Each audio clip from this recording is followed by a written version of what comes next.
Welcome to the Defense and Aerospace Report. I'm Vago Muradian here in downtown Washington, D.C. at the Center for Strategic and International Studies, one of the nation's premier think tanks, to talk to their man budgets. Todd Harrison, my old friend, podcasting partner. Todd, thanks very much for joining us. I want to ask you about the budget announcement. Pat Shanahan, the Deputy Defense Secretary, last Friday, a couple of hours after our podcast went up, announced that there's going to be a $33 billion cut to the defense budget. Since we have tracked this every single week for a year and a half, the expectation was, well, there's still not enough that's actionable. Talk to us a little bit about what happens. What does it mean? He's talking about taking, sort of building two budgets, one a $700 billion one a $733, and then targeting acquisition programs. Talk to us a little bit about what happened, how this played out, because there's a lot of confusion about this all the way going back a couple of weeks ago when the president first mentioned a $700 billion defense budget. Yeah, so to recap the confusion, as we got wrong on the podcast last week. So what happened is the president said $700 billion for defense. We're all trying to interpret, does he mean $700 billion for total national defense, which would be a cut, or does he mean $700 billion for Department of Defense, which actually was spot on what they were already projected to get for fiscal year 2020. So we assumed it must be the latter, right? Because why would he make big news like that in an offhand, comment at a cabinet meeting? Well, turns out, no, it was the former, that DoD was planning for $733 billion for total national defense.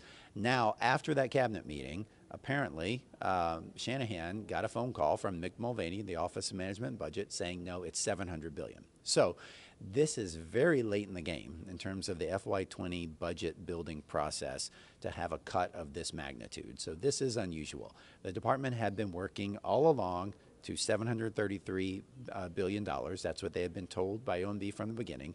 Now they got to go back and find $33 billion. But it is notable that Shanahan said they're going to go forward with two budgets. So they aren't just making the cut, they're also going to carry forward the $733 billion budget they had been planning all along. And, I would say that that is an indication that they have not yet accepted this cut. They know that they have to come up with a budget like that meets that number, but I think it's highly likely that we're going to see Secretary Mattis make a trip over to the White House at some point and appeal this directly to the president. And history tells us that when the SecDef and the Director of Office of Management and Budget are in conflict and the president has to adjudicate between them, the SecDef has a stronger hand. But that's going to be interesting to watch, right? Because this being Washington, a blame game's already started, right? About whose fault is this, that this was in the works. We heard from service secretaries going back a year ago that they expected, a flattening or a down year. That's matching up. Wall Street was looking at that also in terms of, the mental model that 20 is going to be flat and down, so that would match to a degree.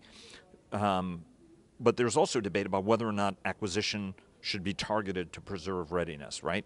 So the first thing is, how is this going to play out? Where, if the department was going to make these trades, where should they make those trades? Yeah, well, so they already at $733 billion, they were not going to be able to do everything they had said they were going to do in terms of modernizing the force, growing force structure, and rebuilding readiness.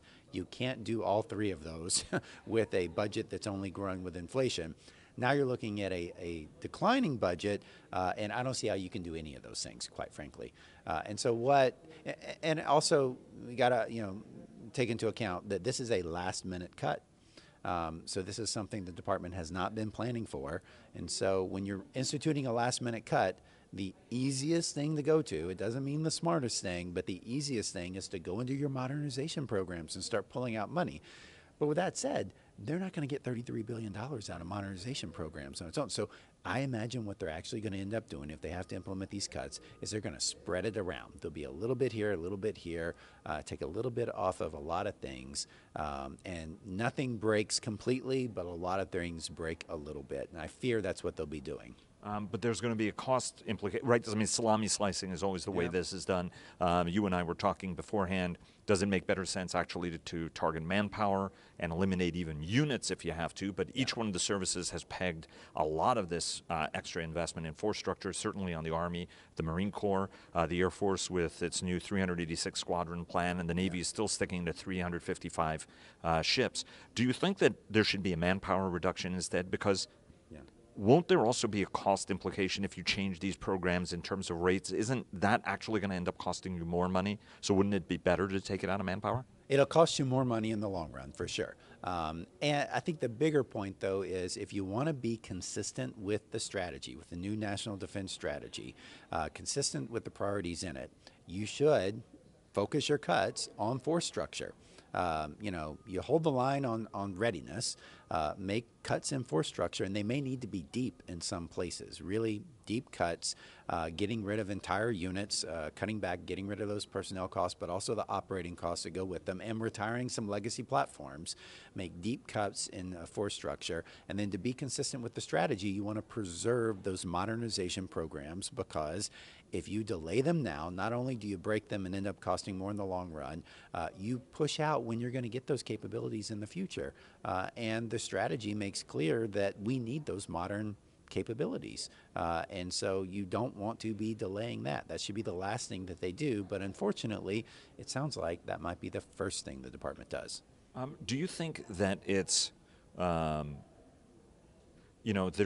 was a lot of debate on the long-range fires program, for example, that the Army has started. To some people, it's the Army fighting 1947 all over again. Just sort of, hey, let's build some of these deep strike capabilities, which is why we have an independent Air Force at the end of the day. Full disclosure, Todd was an airman once upon a time. Is it time for the department to actually make, the administration has tried not to make choices, right? There was a debate that it should not have allowed 355 ships. It should have been 325 ships, for example. Not 386 squadrons, but maybe 340 or 330 squadrons, right? And to make some of these trade-offs, reduce the manpower count, both on the Army and the Marine Corps side of things. Do you think that it's going to be important now to make certain trade-offs, for example, slip certain programs entirely that haven't fully started? I know the Navy frigate program, even though there's a powerful sentiment that that's necessary, there are others who say, hey, you could take some risk there. Space Force, let's not do that because it's going to be an expenditure. I know I'm talking to somebody who's an advocate for it. But where do you see potential trade-offs here to put the brakes on stuff before it even fully gets started in order to buy you some headroom? Yeah, so I think you got to prioritize according to the strategy. So you got to look at all of the elements of your force structure, all of your modernization programs, and say, how do they rank? I know they're all important. I know that there's a reason for all the things that we do, but not everything is equally important. And so you got to look at what are the least important items, the things that you could defer, that you could do, you could get by with less of. So I would look at things like the carrier build rate. And I know this is sacrosanct to some people, but do we really need to be building a carrier every 5 years? Do we need to be trying to buy 2 at a time? Like people have been proposing. Could you stretch that out? Could you buy a carrier every 6 years, every 8 years, right? Do we need the new frigate program right away? It's another surface combatant, vulnerable to missile strikes, right? Not that it's not important, but what's more important? What's more important is the undersea stuff, keeping Virginia class with the payload module on schedule, right? Because that is important according to the strategy. If you're going up against a near-peer competitor like China or Russia, you need the undersea stuff with lots of missile capabilities. You could go down all the elements of our force structure, all of our major modernization programs, you got to prioritize them like that and start cutting things that deliver less value so you can protect the crown jewels. Do you think that Army programs become particularly vulnerable at this point? I think they do, especially ground vehicles. And I think what the Army's got to be looking at, and I know you might not agree with this, but they do need to be looking about how do they get into the game in the future fight vis-a-vis a Russia and a China. And I think it's through longer range missile forces. Doesn't have to be 1,000 nautical mile artillery or whatever. But especially now if the U.S. is coming out of the INF treaty, they need to be building, missile forces that can put them back in the game, especially, with China, something that gives them greater range. Getting back to the days of coastal artillery, really. And, the modern day would be longer range missile stuff with, ranges of, 300, 500, 800 miles. That's the things that the Army ought to be looking at, instead of just recapitalizing some of the heavy ground vehicles that we have today that are not likely to get into the fight with China or, quite frankly, with Russia until the very end of the game.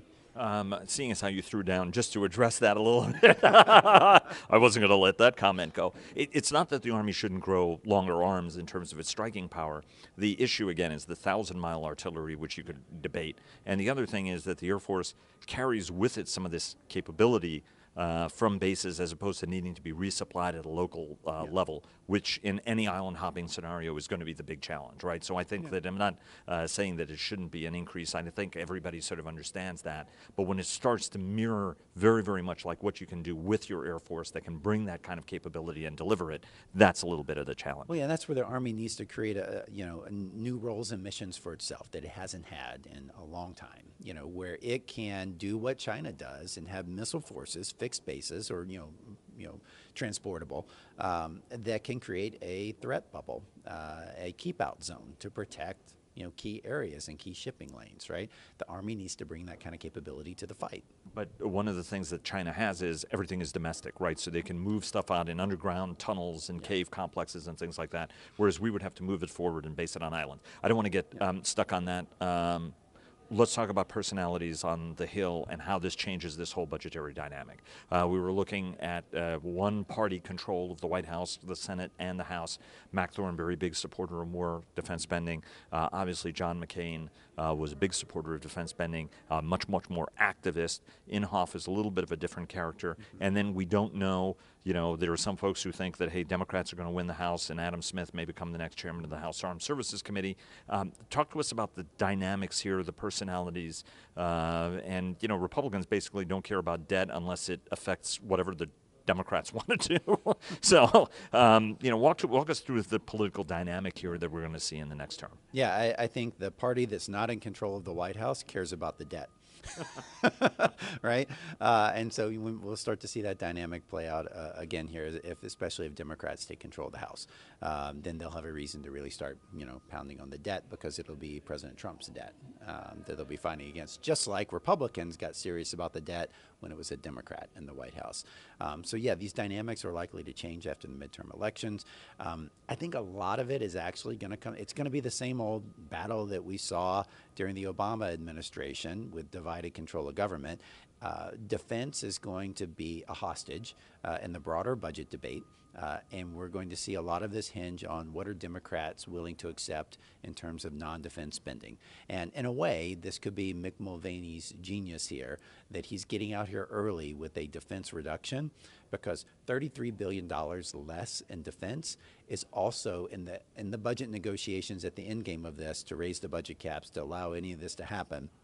$33 billion less for defense means he doesn't have to give up $33 billion as much on the non-defense side. So he's saving $66 billion in total spending by cutting defense by $33 billion. So in his mind, in Mulvaney's mind, I'm sure that is worth it. That's worth every penny. That's why he wants to do it.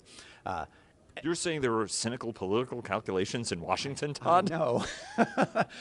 And from the Democrats' perspective, why would they agree to anything more for defense than the president proposes? So if the president really does come through with a budget for FY20 that's $700 billion for defense, I don't know why the Democrats would want to reach a budget deal that gives any more than that for defense, because they're not likely to get any more on the non-defense side, than an equal increase to $700 billion for defense. So, I think this resets the baseline for the budget negotiations going forward. If the administration comes out with a budget request at this level, and if Democrats take the House, it has reset the baseline for the negotiations. Mark Kansian, a retired Marine colonel who's your colleague here, longtime OMB hand, has said that it's time to reconsider the national security and defense strategy because it's not going to be executable at this point. Do you think that you got to get to that level if you're going to make a cut like this that is going to gut potentially modernization and derail so many things in that strategy that you will need to reconsider the strategy, barely, a year and a half or so after it's been completed? Well, one of the things... A year, roughly. Yeah, one of the things that I was critical of when the National Defense Strategy came out is it's not specific enough. It didn't include force tables. It didn't discuss resources or funding required.